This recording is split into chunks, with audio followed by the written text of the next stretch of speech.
Hello and welcome back, everyone, to a special edition Coach's Corner. I am with my guest here, a guest host or friend or Something of the mixture of both. yes, Virgil. Who, if you guys saw last year, we did a special segment with No HD, who was our club president for a couple years, and we want to try and do interviews for influential people. It's been a long day. I can't talk. I'm steadily caffeinating right now to survive today. So I apologize if my words are word soup.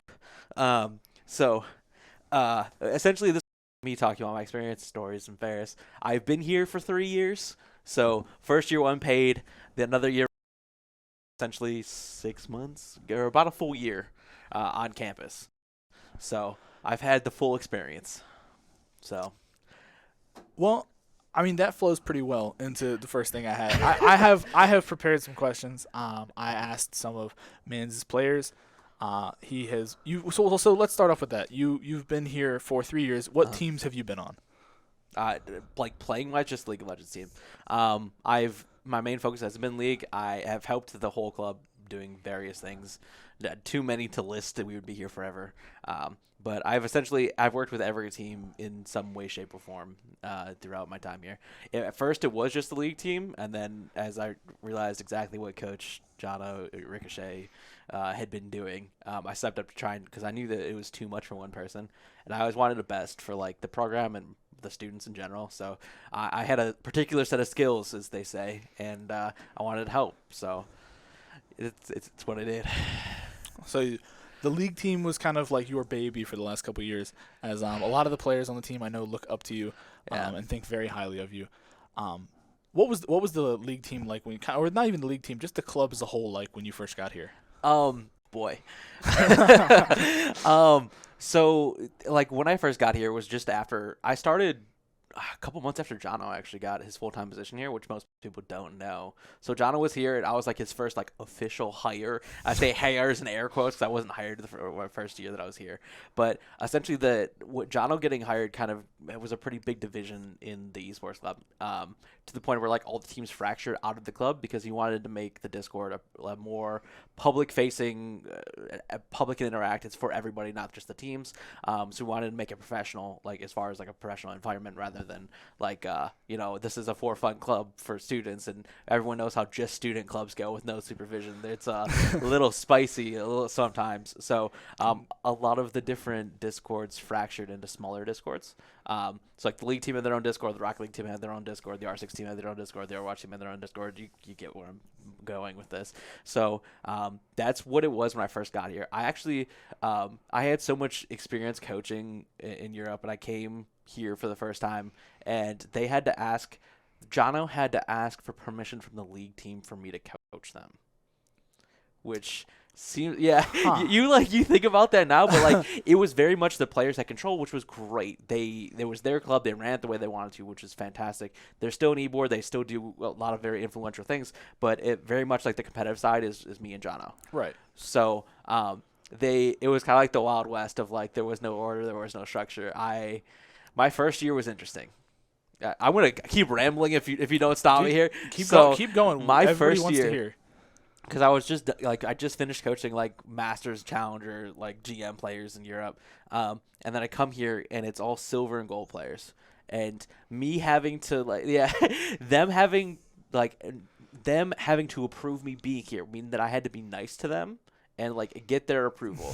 So I had just coached all these Challenger players, and now I'm at like the top 35% of the game rather than the top 0.0001% of the game, and I'd be like, great job, and like you're doing fantastic, when they're making very obvious mistakes, but I can't point that out because the harsher I am to them, the less they're gonna want me around, and I just knew that like for me to help them, they had to want me to be there. This again, things are a lot more than just like, oh, this is traditional coaching, right? Like, no, this is because this is for fun. The players had to want you to be there as an enhancement of their fun rather than as like teaching them life lessons like traditional coaches do. So it was difficult. I know I kind of You had to find it. You had to find like a nice balance of I'm your Correct. friend and coach at the same correct. time. And Um, which I personally think you've done a pretty good job of. So because when I first got here, I wanted to win. My goal was always I want to win an Natty in League. Like I have had the experience of Tier 2. I've coached in Academy Leagues. I want to come to Ferris and win. And John was like, great. We can't recruit because we have no money. Also, we have a bunch of goal players. So if you can turn them into a championship team, by all means, we will support you. But we're not expecting that. Which it was. I've had plenty of meetings of like we're probably never going to win a Natty here at Ferris. We'll get real close. Our Overwatch team was the closest, at top 16, but all of them completely unpaid, no coaches, no nothing. They did it on their own. So we have the resources now, and we're trying, but we just don't have the resources to get player recruitments, which is awful. I know. I hate it too. So obviously you've been here for a while, 3 years. You've been around the block once or twice in the world in general. Call me Ode again. We always find a way. Yeah. But as I said, you've been here for a while. Surely you have some memories that among your time here. For those of you that don't know, Mans is graduating soon.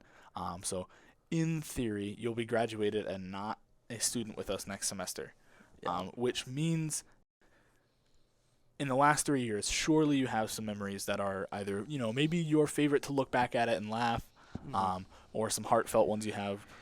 Absolutely. So this will come out later, but I did a senior video like the Karaka video. So we talked about this as one of those too. And I'm not going to say the same things, but I want to say some of them. I think that Pizza hitting Masters this year is probably one of my favorite memories so far, because he went from like hard stuck platform for years, actually 3 years, right, to like randomly going on this crazy run with Fiora and asking me for coaching right when he hit like D4, like, hey, I'm climbing really fast, help me accelerate all of my learning. And I was like, absolutely. And I worked with him basically every day. This was over spring break, and I'm just like watching his VODs with him. I am going over his gameplay. I'm coaching him during games and stuff.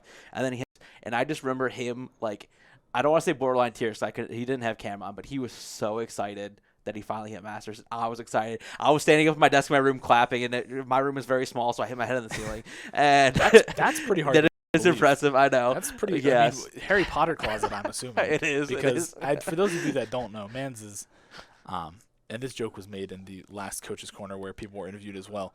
You are a lot shorter than you seem on camera. On camera, you seem about on par height. But yes, as everyone tells me, I'm a very intimidating person, just not physically. So I did not catch the intimidation train. No, you were very much sad puppy, so you didn't even like sad puppy. Absolutely. Oh, we're not going to talk about it. This isn't about I don't you. Need that. This isn't about you. So yeah, there's the pizza one. There were a couple tournaments where like we dramatically underperformed because our team was just really good at working with each other, and we had a couple people who were like really good with resources and knew how to carry games, and they're just like, shut up and give me all the resources, and the team goes, and so like there was a time where we were playing Protect the Savage. Savage was one of our older jugglers, and I say older as in age, and also he was the juggler when I got here, so he's been here for a while, and he would make the entire team play shielding and protective because he was like the team leader. So it was Oriana mid, it was Janna bottom, it was Shen top, and they play like Asher Sivir or something like that. Something with some peel. Yeah, so it was literally full shielding, and he'd play Master Yi or like Nocturne or something, and they just put everything on him, and he'd win team fights. So that's like how the team used to play when I got here, and it was like those are like the weird team comps that you see in collegiate, the things that just work.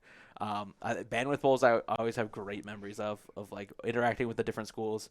We were really good friends with the MTU during the Melting Cloth era, if he ever watches this, because we were really good friends because he's like our MTU person, and just randomly just joking and memeing around and just like typing in chat and all chat to each other. It's just stuff like that where it's like there are a lot of like really small moments that I love that I can't even go back and begin to list, but I enjoyed there was hardly a bad day here. There was bad days, of course, but most of the good days dramatically outweighed it.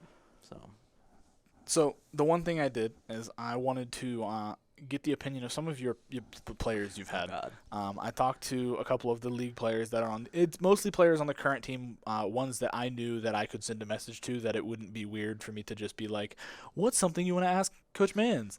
And so I did get some responses. Some of the questions are much more boring, and some of them are actually pretty cool. Okay.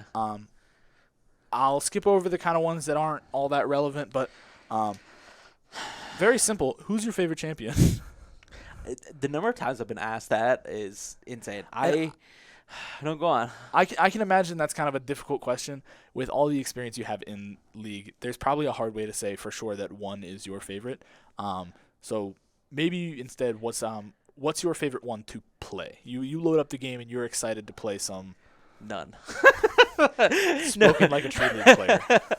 No, so like I've had a bunch of like different mains over the years. Like I remember the first time I hit gold was pre-rework Swain, where he had the bird that does would stare at minions and like stare at people to do damage.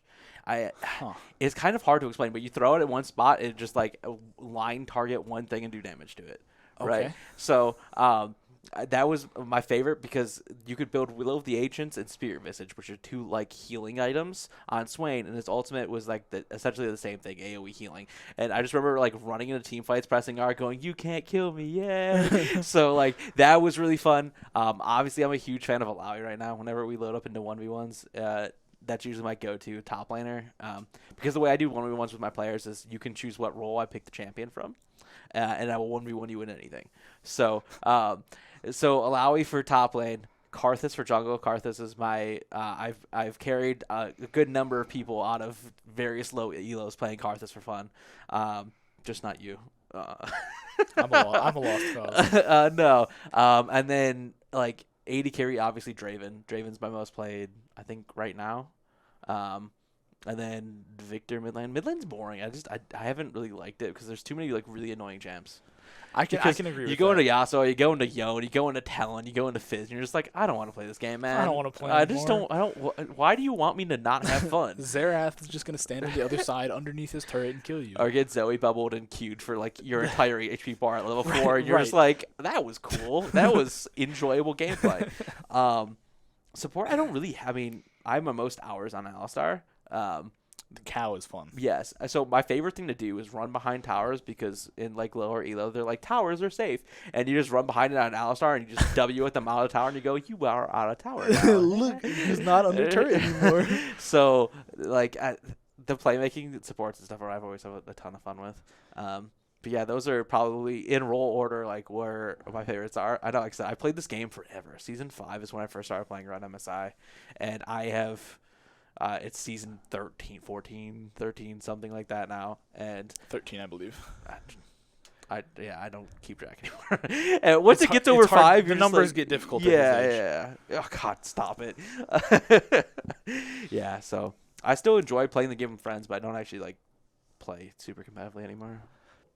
Another question somebody had was when this, and this is more of a. Some of these are more coaching related. One of them was actually when making roster decisions. What is it that you look for the most in a potential athlete besides just strong gameplay? Oh boy. Okay. So me and John are both on the same page of like you have to have great communication or just positive mentals in general, because there have been players that I have removed from the league team that were just not great for the team environment. And if your team doesn't want to play, you're not going to prove. It doesn't matter how good you are now, it's how good you can be. So that kind of personality disadvantages, I will call it, is something we always look for on teams. Like we're not so I've explained this several times. There is a graph of how big of a problem you are individually on a team, like mentality, behavior, team environment rise, to how good you are as an actual player. If you're a better player, people will put up with the fact that you're an awful human being more. But If you're just an awful human being and a bad player, you're never going to get on a team anywhere. So if you're not the top of where you're going to be, if you're just a good teammate, you're a good leader, you're super positive all the time, you have a higher chance of getting on most teams than the top 500 player who just screams at people constantly.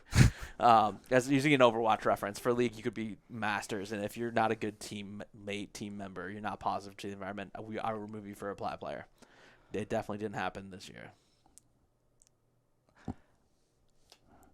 Speaking of, okay, so that was not a shot at Thompson, please. No. So that was a joke because people were very confused on why I removed a Masters player, and I love Thompson. That he's a great kid, but he just wasn't playing the game anymore. He didn't want to play the game anymore, and I am not going to force you to play in a team environment if you don't want to play. So suppose you make them. This is another question from. Okay. I won't name names, but if you make a mistake in a video game, in life, in League, however, what do you think is the most efficient way to examine it and fix it so you don't make it again? Acknowledging the fact that you made a mistake. It seems super simple, but people struggle with progress because they don't understand exactly what was the cause of the mistake. This happens with League players all the time. You can literally ask a League player to watch the VOD, and they'll watch their support as the AD carry and be like, this is why we lost, is because this person did this. Or you could watch a laner and be like, the jungler should have been here, and that's why we lost. And a lot of that is just being able to be critical of yourself and being like, hey, look, I made a mistake, and this is how I'm better for it by doing this. And one thing that I really appreciated with I will say names, Pizza and Lem, both of them, they're able to admit the fact they made a mistake and then realize it's a mistake and then try to correct the error for the next time, like the next situation that happens. Pizza was incredibly good at it, which is why I climbed so fast. So it's one of those things where this happens in real life too. Like making a mistake and being like, hey, that was a mistake, I'm not going to do that again, is a skill, a trait, a behavior that is invaluable. I can honestly say I've made a lot of mistakes, and I've admitted the fact they're mistakes. Now just stop doing them. So, speaking of, speaking of mistakes. Actually. Okay, I was going to say, oh God. Do you think League of Legends or your time playing League here has taught you any real major life lessons? Absolutely. So, my brother will absolutely vouch for this. I have become extremely patient with the players here. Because, again, a good majority of my coaching experience has been at, the top tiers, Challenger. The lowest person I ever coached in Europe, on a team was D2. Coming into Ferris, I didn't have a D2 player until my second year here. Huh. So, and I had one Masters player, and then the rest were, gold and plat. And so it taught me to, it taught me to be patient and to speak to people differently. I've talked about this all the time. Coaching in Europe, you can talk to people differently because there's different rules of improvement. For Asian players, it's yes, coach, you're right. European players are yes, coach, I'll try it and we'll see. NA players are always but let me tell you how I do it. And you laugh because you've heard it. I laugh because I do the exact same thing. Exactly. So it's one of those things where okay, yes, let's try it the way you do, and let's figure out what you do wrong here. And then they do it, and I'm like, okay, now this is what you did wrong here. If you do this differently, it'll be better. Well, no, it's not. I'm like, okay, well then I bring up a pro VOD of exactly the exact same thing that happened, and be like, this is the exact matchup they're playing. This is how they did this, and this is how they played it, and this is how you played it. Who do you think is better? And they go, I think what I did is better. And I'm just like, yep, have fun. This kind of segues really nicely into the next, perfectly into the next question. Actually, I promise he didn't know what I was going to read. No, he comes in here blindly, with all this. The time. And what is one thing that you think you learned coaching here at Ferris that you didn't or couldn't learn in Europe? I told you somebody had a banger question, and this is the one. I thought it was a great one. So there's a couple things. So when I was coaching in Europe, the team turnover was pretty quick. So essentially you were looking for short-term fixes and how to work around team environments for people that you're only going to work with for 3 months. Here it's you have 3 years with them. figure it out. It's just like learning. I was able to like teach them how to be better teammates. It's like the first thing I did when I got here was start working on communication. Like this is the quickest that you'll be able to improve is by having better communication with your teammates. And then we got to that point and I'm like, I got to actually teach them how to play the game now. Like this is dumb. So I like then sat down with individual players and I usually pick one player a year and I'm just like you're going to be my player this year and I'm going to make you better. And I've never done that to a player and they've not climbed. Even Jonesy was gold one in plat promos and he then fell out and tilted.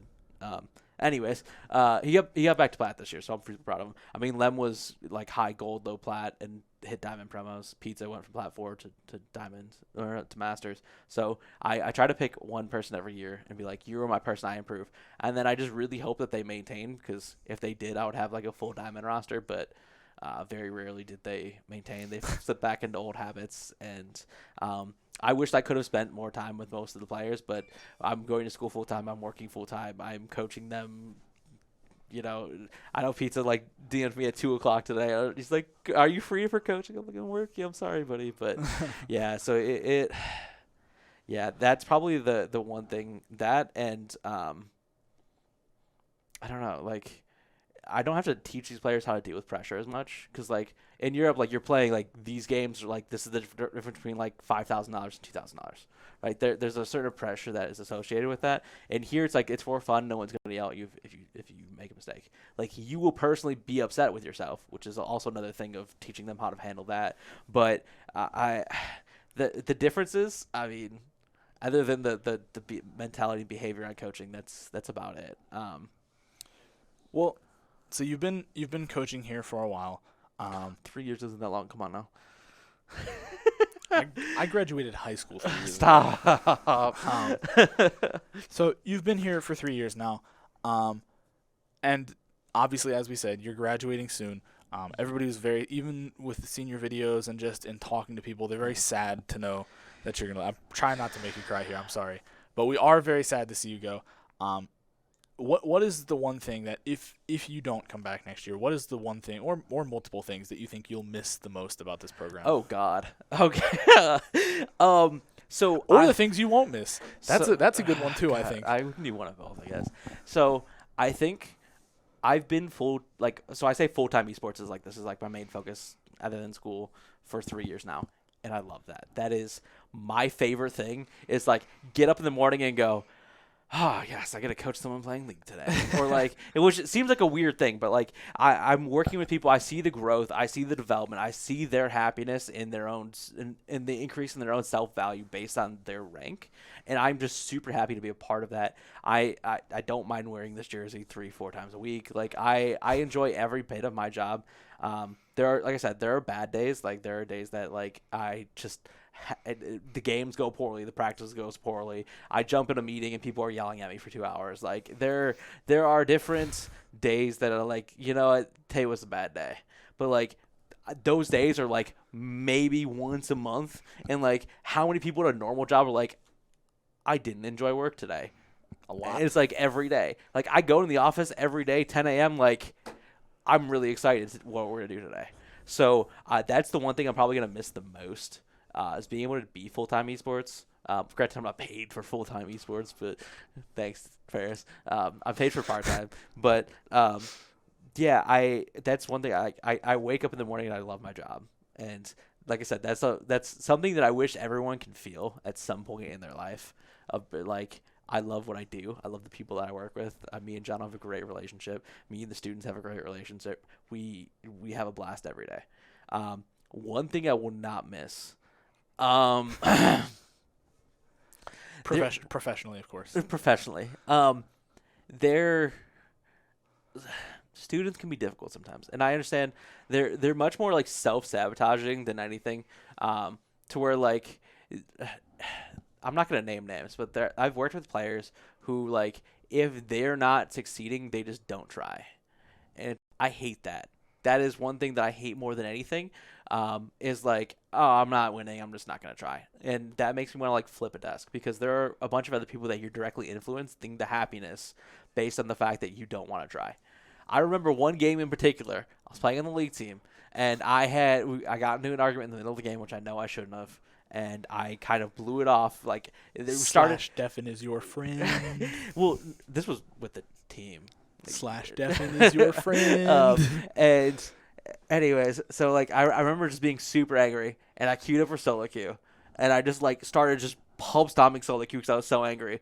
And then someone randomly came and sat down, and I'm like, why is this guy sitting next to me? And I looked over, and it was you. And I'm just like, do you remember this day?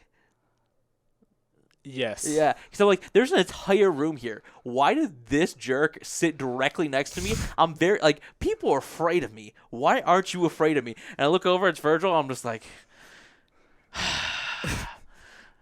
and then I think you said, did you want to play? And I'm just like, absolutely. And then like that turns into a positive, right? Because then like I have someone who's like, I don't care you're having a bad day. You just want to play. Like, yeah. I mean, you're just trying to play League. Trying to play League. Exactly. Why don't we both just play League? Yes. So, yeah. Like I said, there are days that I'm just like, I hate everything, but those days are so few and far between that I still enjoy getting up every day doing what I'm doing. And it's gonna be sad the day I wake up and I'm like, I got to go to an actual job.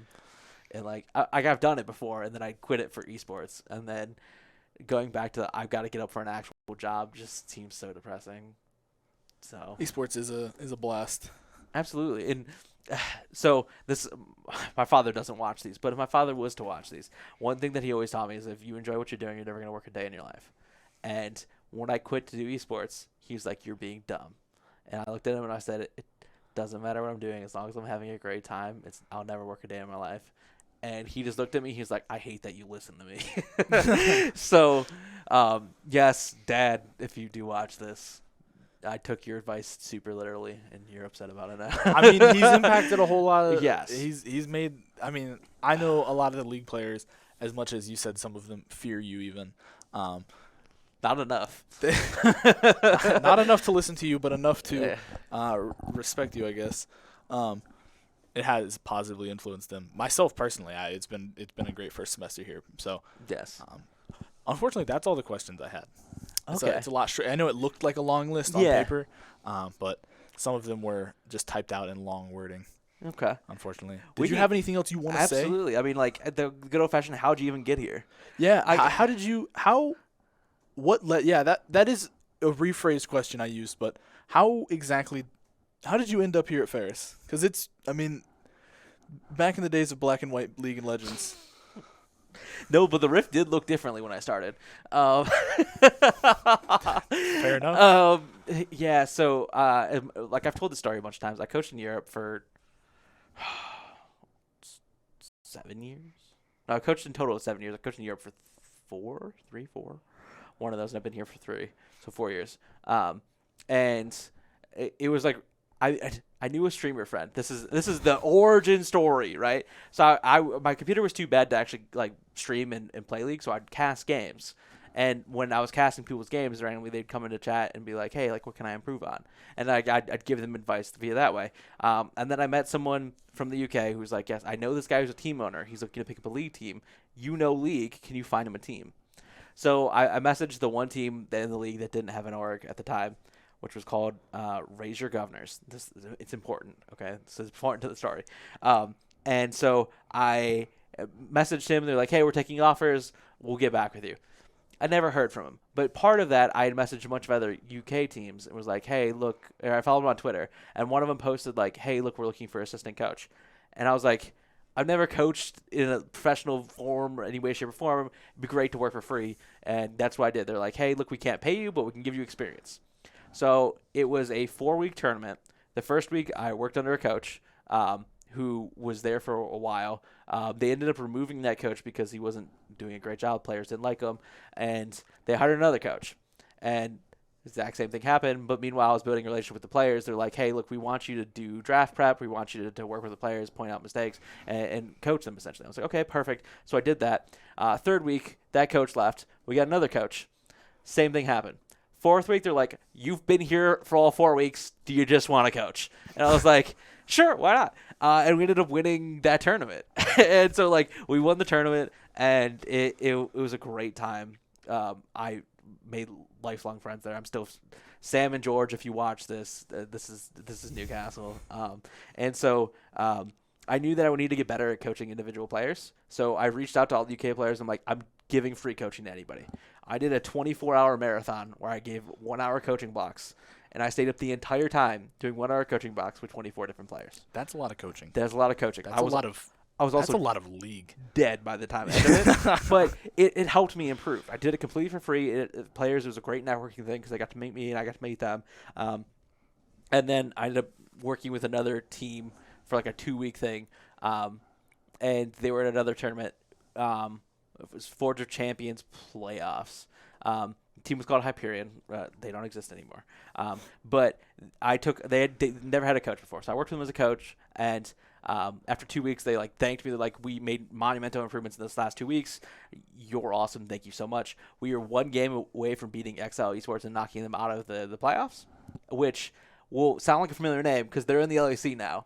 And this was before they were in the LEC. This was the year before. So we almost knocked a pro team out of the playoffs for their national league before they were a pro team. That one goes on the resume. That absolutely does. So we're beating the guys at XL when we go to London later at the end of the semester. And I I told them the whole story. They're like, I don't remember you because I haven't been around, but you've been around longer than I have, and I've been here for a while and stuff like that. So they're also super cool.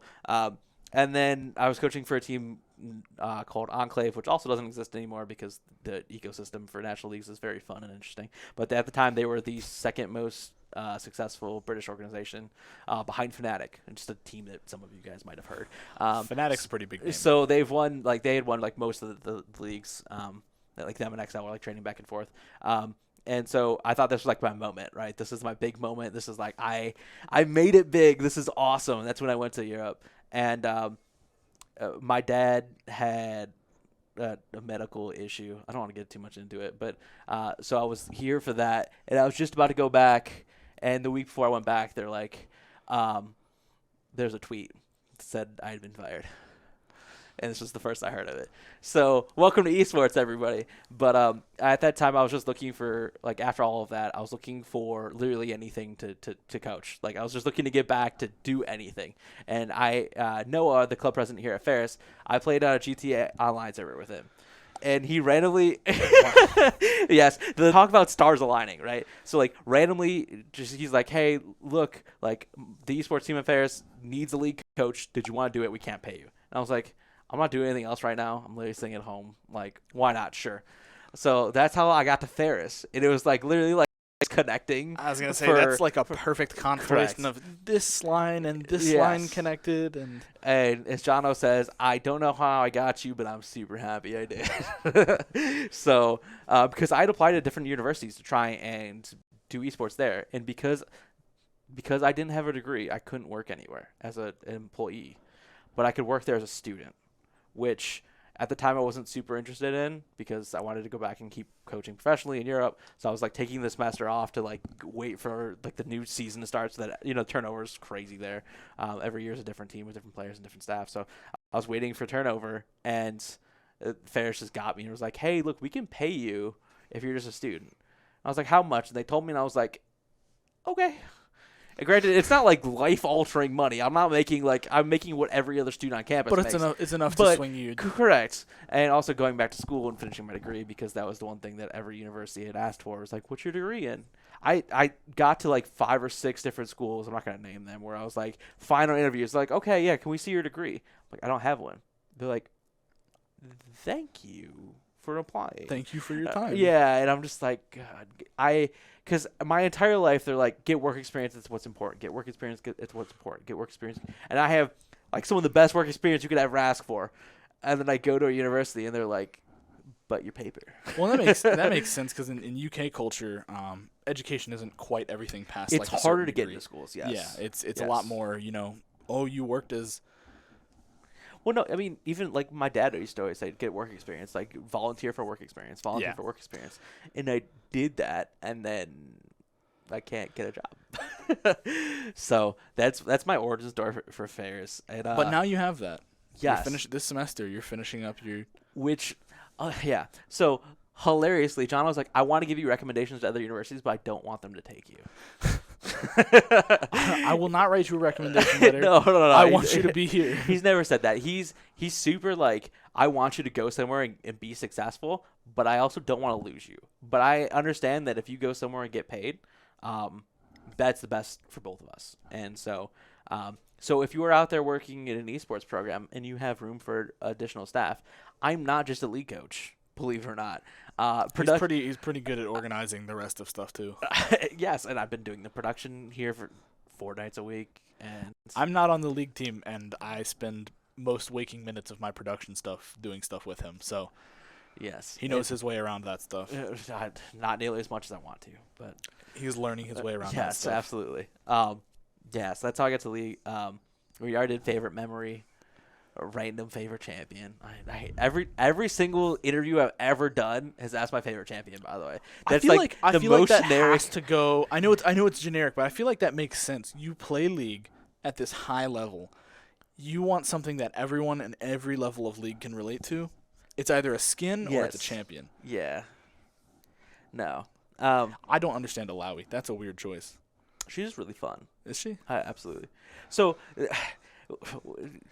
into teaching technique. So, anyways, my coaching style stuff. How I learned to do coaching. I took the traditional teaching model, which apparently isn't applicable anymore because teaching's weird. But it's I show you, you show me, and you show yourself. Is the 3 ways that you learn. Like you teach yourself, you have someone else teach you, or you teach someone. It's the 3 major ways of things teaching. And one of my players in Europe learned by teaching others, and his main champion was Alawi. He's like, all right, perfect. I want to teach you how to play Alawi. I'm like, perfect. This is great. So I'm learning how to play Alawi, and he's also teaching me how to play Alawi at a master's level. And he's showing me tentacle setup and the different ways that you position waves and what lanes. And I'm just like, this is insane. So I go to my solo queue and I just hard smurf on goal players, and I'm just like, this is so much fun. So yeah, I mean, that I worked at elementary school and schools. My mom was a teacher, and I learned a lot of I had previous coaching experience in traditional sports, which I didn't even say, but I learned all of these things of traditional coaching, traditional academics, traditional how you teach people to do stuff, and I tried to apply it as much as I could to esports, but very much like I said, the behavior is different for things that they enjoy rather than things that they feel like they have to learn. So school, you feel like you have to learn. League is fun, and I want to have fun. So if I'm having fun, it's success. Where it's not necessarily I'm getting better, I'm winning. It's success kind of things.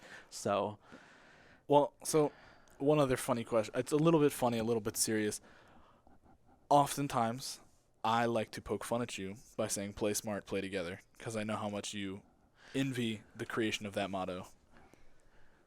That's sarcasm. yes. Play dumb, die What? alone is my counter offer to that. So if you were going to make Oh, God. your own, what would it be? Don't suck. Don't- That's All right, kids. Don't suck.